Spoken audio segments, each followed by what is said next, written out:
โทรหาอ้ายเนี่ยอ้ายก็อยู่ไกลคือเก่าหั่นแหละเว้นอยู่ดอกก็มันต้องในณตอนนี้เวลานี่ก็ต้องคนใกล้ๆให้แน่เล่นก่อนไผเล่นก็ได้นะชาวว่าห้องหมอซื่อๆน่ะมันก็บ่ได้ยากดอกแม่นก็ไปแบบพี่น้องเพิ่นบ่มาหั่นน่ะบ่เตียงเพิ่นก็ถามอยู่เพิ่นว่าหมอเพิ่นว่าบอกน้องว่าอีก 3-4 มื้อเพิ่นว่าบัดนี้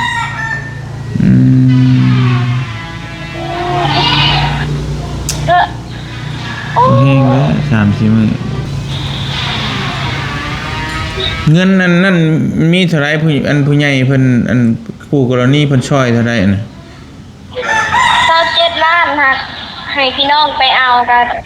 ทั้งป้าทั้งไม่เฒ่าไปเอากันยังมี24ล้าน4แสนสรุปไผผิดไผถูกเพิ่นว่าเพิ่นบ่ได้ตั้มเพิ่นว่าแต่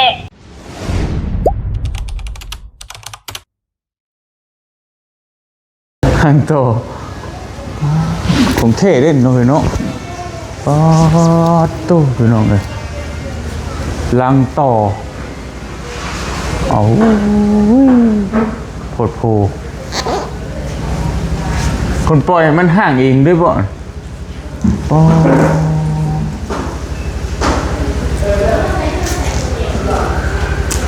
ถ้าเอานางมันมาขายนี่ก็ได้ง่ายๆเนาะโอ้ชิ้นเยอะ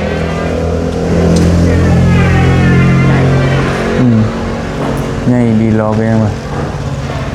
เป็นเปโซ่ของคุณแล้วสั่งหรือเปล่าสั่งนะ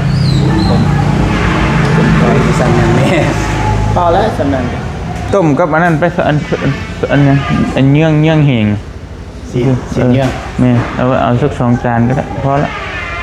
แล้วเท่ากับไว้ใส่ติบเข่าไปกินตัดมาบนไม้เลยเอาพี่น้องเนาะทักทายสบายดีพ่อแม่พี่น้องบัดสักครู่ทุกคนอยู่ดีมีแห้ง ตื่นแต่เช้ามา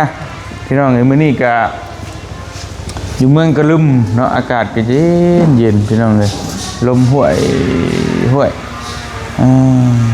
เฮากำลังสิมาสั่งกินข้าวเนาะสั่งกับข้าวกับน้ำพี่น้องเนาะสั่งกับข้าวกับน้ำมากินแล้วก็สิเดินทางเพราะว่าบ่ฮู้ว่าสิฮอดจักโมงเนาะเฮาก็บ่เคยไปจ้าเทื่อพี่น้องเอ้ยเอาผ้าห่มไปเจกแต่บ่เตียงสิโทรหาทั้งน้องแต่ก่อนเพิ่นโทรมาบ่ได้รับหลายสายเติบเนาะพี่น้องเนาะบ่ฮู้ว่ามีหยังบ่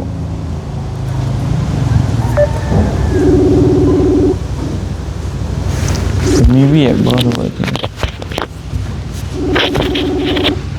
โทรมานำฮัลโหลสบายดีเป็นอะไรมันเจ็บตอนนี้มันเจ็บเลยโอ้ท่านได้ผ่าตัดบ่ซั่นน่ะยังอ๋อคือไว้หึงแท้4 มื้อกับ3 คืนแล้วออกมาโอ้เพิ่นให้เหตุผลว่าอะไรคือท่านได้ผ่าตัดอยู่โอ้ยอีกแล้วเป็นยังไงเจ็บบ่เจ็บโอ้ยเนาะเพิ่นว่าในน้องเพิ่นคือท่านได้ผ่าตัดอีกกี่มื้อเพิ่นว่าอีก4-5 มื้อพุ่นแหละบ่นี่ย่านแต่ขาเป็นเน่าแม่นแหละไว้นี่โอ้เงินคำมันก็สิเบิดแล้วซื้อยำซื้อยาก็เบิดหลายแล้วเห็นน้องโทรมาหั่นนะว่าเด็กอันไทยแท้ซอยแบบใดมีหยังนั่นบ่หรือว่าใดก็มันบ่มีคนมาเล่นแน่นะบ่เตียงมันบ่มีคนมาเล่นให้น้องเล่นบ่เป็นนะบ่เอาจะเข่าเบาเงาเบานั่นได้ฉะคือเบานิ้วคือเข่าไปอยู่ตลอดอยู่เล่นเข้ามาแต่เพิ่นว่า พานะบางเอฟซีเพิ่นว่าเป็นหยังคือบ่พาเลยแนวนี้นะใช่ไหมล่ะป้าว่ามันเน่ามันบวมเพิ่นว่าแต่หมอเพิ่นว่าถามมันแรกก่อนเพิ่นว่า เออเพิ่นก็มีเหตุผลของเพิ่นอยู่หรอวะดูว่าใดๆเนาะ หากใส่ยาตลอดมันก็บวมยาเลยค่ะ อืมก็เฮ็ดจังไดเนาะคือบ่ คือเขาบ่นิ้วบ่ยาวเพิ่นว่าได้ซะ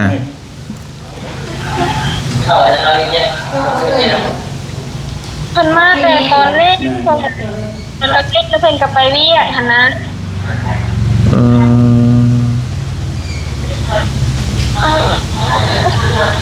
คิดว่าได้เนาะ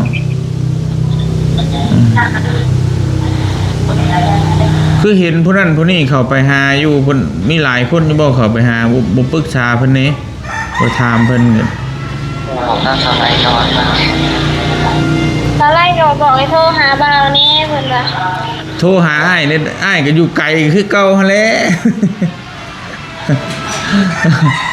แม่นอยู่ดอกก็มันต้องในณตอนนี้เวลานี่ก็ต้องคนใกล้ๆให้แน่เล่นก่อนไผเล่นก็ได้นะชาวบ้านห้องหมอซื่อๆน่ะมันก็บ่ได้ยากดอก แม่ก็ไปแบบพี่น้องไปบ่มาหั่นนะบ่เตียง โอ้ย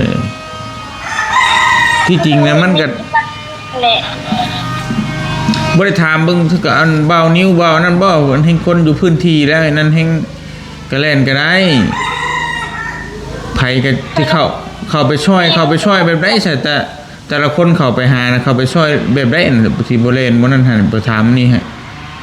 เพิ่นก็ถามอยู่เพิ่นว่าหมอเพิ่นว่าบอกน้องว่าอีก 3-4 มื้อเพิ่นว่าบัดนี้ อืม โอ้ แห้งแล้ว3-4มื้อเมื่อยนำเด้พี่น้องเอ้ย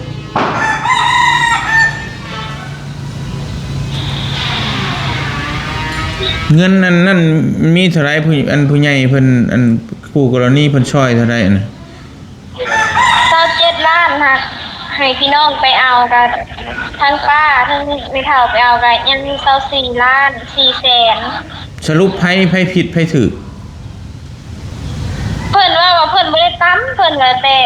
น้องอ่ะเพิ่นนั่นแหละตามน้องว่ามีกระโหลกเพิ่นในอยู่ในบางคือเพิ่น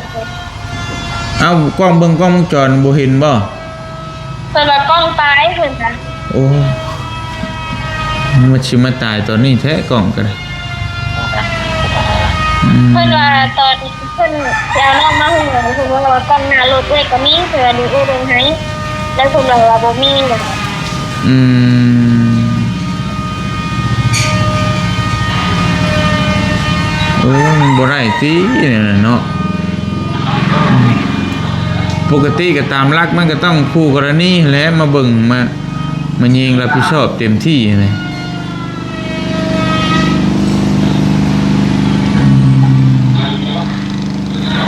เรียกว่าเป็นพ่อดองจะบ่เป็นพ่อดองจะบ่ แม่จะอย่าเพื่อนดีกว่า เกาเลยกับ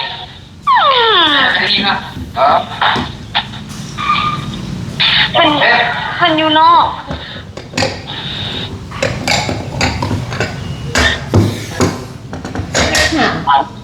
ห้าคน หมอเพิ่นยังไม่ผ่า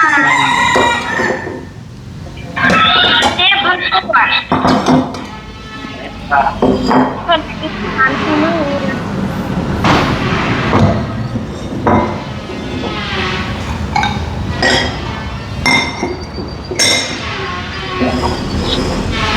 มัน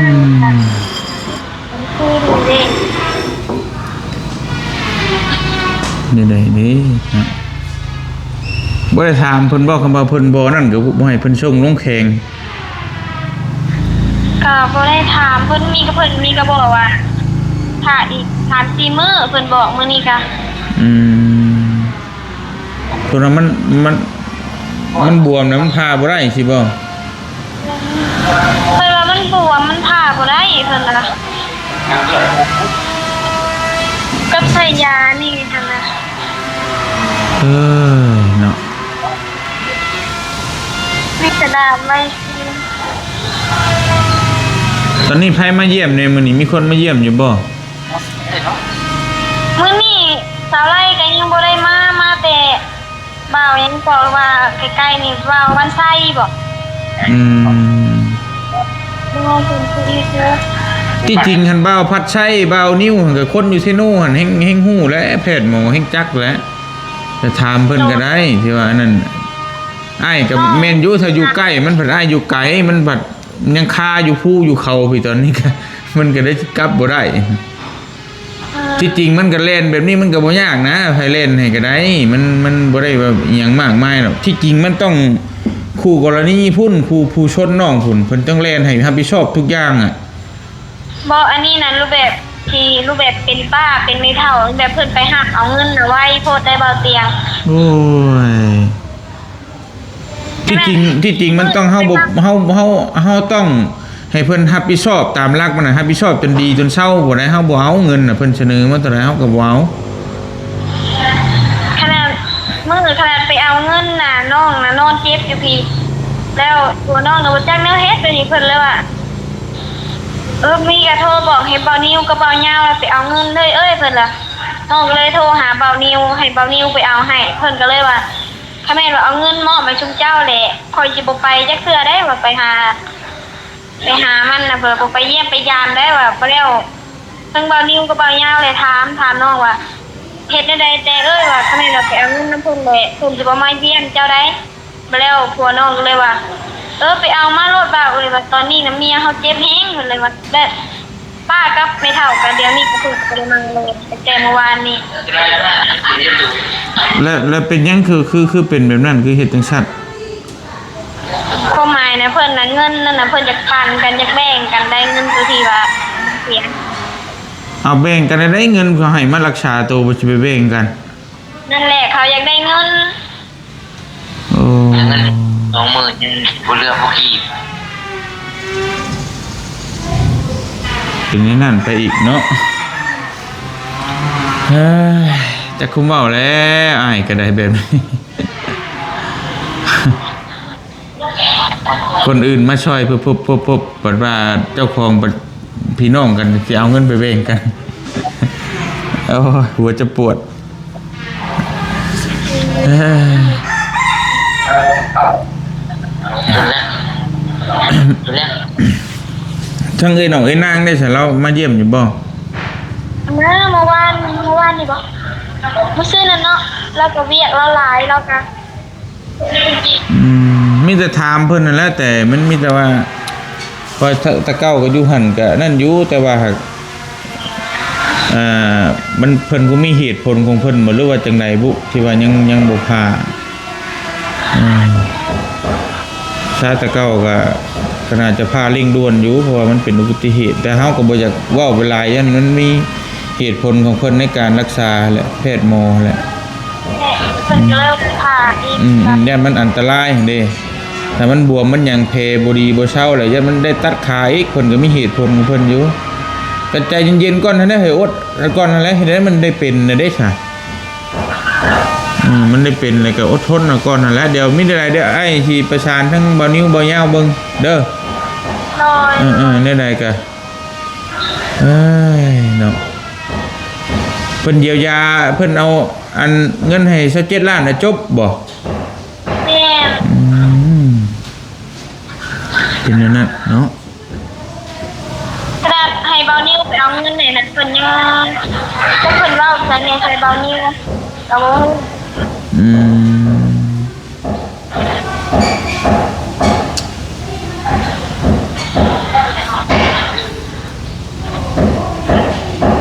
ว่าใดๆนี่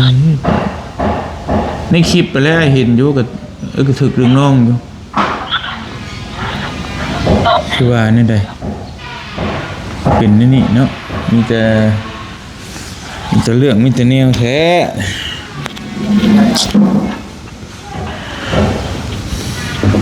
โอเคจะเดี๋ยวไอ้โทรบังเบาเงาเบานิ้วกันเด้อนี่ใดก็สิส่งหาใจเย็นๆนั่นแหละก่อนให้ได้มันได้เป็นเลยอดทนเอาก่อนนั่นแหละ โ โดย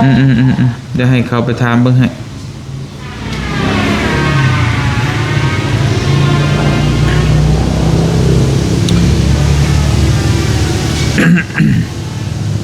เอาพี่น้องเนาะบ่เตียงก็สิขอคำแนะนำจากผู้ฮู้พี่น้องเลยว่า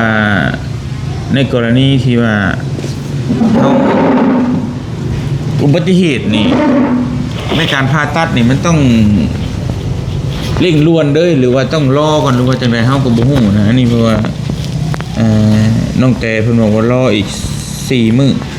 นี่ก็ผ่านมา 3-4 มื้อเลยยังบ่ได้ผ่าตัดอยู่ขาหักรถชนผ่าตัดดามเล็กแต่ผู้กรณีผัดจ่ายแค่17 ล้านที่จริงมันบ่น่าจะแม่นแบบนั้นตามหลักการบ้านเมืองเฮานะคือต้องรักษาพยาบาลเนี่ยจนเศร้าเนี่ยเงินเยียวยานี่ต้องว่าตั้งหากอีกจนเศร้าแหละน้องแต่ที่นอนโรงพยาบาลจะขึ้นก็ยากก็ต้องรักษาจนเศร้าแต่ว่า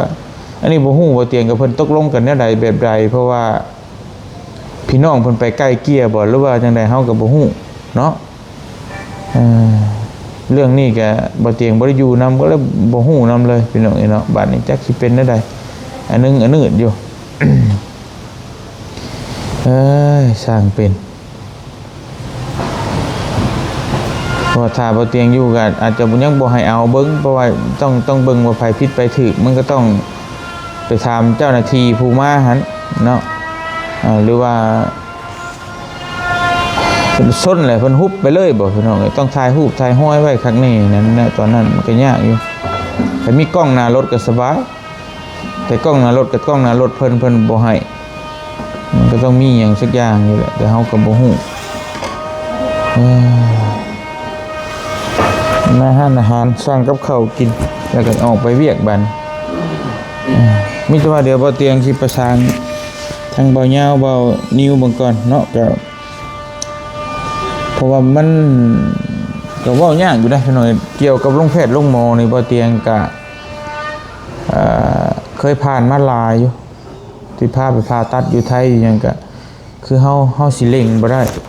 มันต้องไปตามสเต็ปของแพทย์ของหมอเพิ่นแต่ว่าเฮาก็เบิ่งว่าเหตุผลที่เพิ่นว่ายังบ่ผ่าให้นี่คือหยังนะต้องถามเหตุผลก่อนเนาะจังว่าเฮาจังเว้าเพิ่นได้แต่เพื่อเพิ่นมีเหตุมีผลเฮาก็ยังบ่ทันภาวะเนาะ แล้วก็มีแต่นั้นแหละพี่น้องเนาะมันเรื่องราวมันเกิดขึ้นบ่เตียงเพิ่นมาไก่มันอยู่ภูอยู่เขามันกระเทินนั่นน่ะคิดว่าหลายคนเขาผู้นั้นเข้าไปหาผู้นี้เข้าไปหามันก็น่าจะปรึกษาได้มันก็น่าจะช่วยได้นะถ้าบ่เข้าไปช่วยสิเข้าไปหยังยกตัวอย่างเนาะมันก็ต้องช่วยเข้าไปช่วยน้องเพิ่นนั่นแหละจังเข้าไปแม่นว่าเข้าไปท่ายซื่อแล้วก็ออกไปมันก็บ่ได้ที่เนี่ยนะ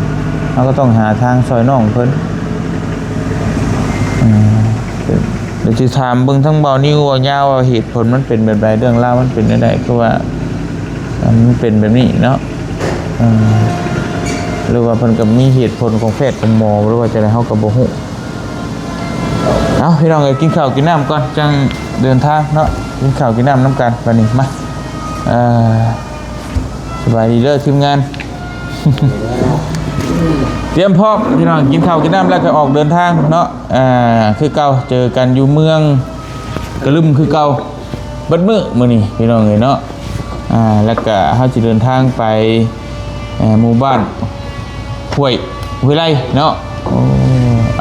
เป็นว่ากันพี่น้องเอ้ยไปเบิ่งน้ำกันว่าเป็นแนวใดหมู่บ้านเนาะเอากินข้าวกินน้ำกันจังเดินทางอยู่ดีมีแฮงเบิดสุขุทุกคนพี่น้องเอ้ยกินข้าวกินน้ำน้ำกันเนาะมาเด้อพี่น้องเด้อเนาะกินข้าวกินน้ำน้ำกันอยู่ดีมีแฮงมาบ่ได้เว้ายืดยาวนะกินข้าวแล้วก็ไปบ๊ายบาย